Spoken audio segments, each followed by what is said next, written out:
এই যে ভাই রাত্রেবেলা কি করতেছেন?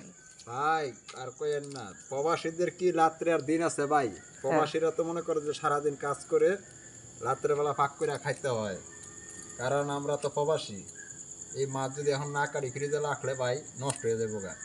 তাই মনে করতেছি যে মাছটা কাইটটা পরে ভাত খামু। আর মাছটিও তো দেখার মতো, দেন তো দেখি কত সুন্দর না। হ্যাঁ হ্যাঁ হ্যাঁ এ তো বাংলাদেশের একদম যাত্রী ফুডি। হ্যাঁ। এখন তরতাজা মাছ কি আর পাওয়া যায়? মাছ তো ইয়ার অনেকগুলা দেখতেছি। মাছ তো অনেকগুলি, কিন্তু আমি তো একলা, আমার লগে তো আর কেউ নাই। যদি থাকতো তাইলে মনে করেন যে আমি আরেকজন আমার লগে ধরতো না, একলা একলাই মাছগুলি চিন্তা করতে ফ্রিজে রাখলে নষ্ট হয়ে যাবো গা। এই আহ, বিদায় মনে করেন মাছগুলি এখন আমি কাটটা থুইতাছি।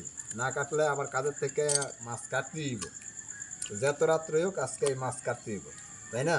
হ্যাঁ ভাই বুঝতে এত পেরেছি। কষ্ট কইরা কাম কইরা বাইক টেহা দেই, তারপরে তো ছেলে মেয়ে মনে করেন মন থাকে না, ঠিক তা না, এই কিছু বুঝছেন? হ্যাঁ ভাই, প্রবাসী জীবন এটাই। এই যে এখন মাছ কাটতাছি মহিলা মানুষের কাজ, আমরা এটা করতেছি কারণ আমরা তো কেউ না দেখা হয়তো না। সারাদিন কাজের থেকে আইলে কেউ খাওয়াইবো? না ভাই। কেউ খাওয়াইতো না, নিজের কইরা খাইতে হইব। হ্যাঁ এই ঠিক আছে কারণেই ভাই।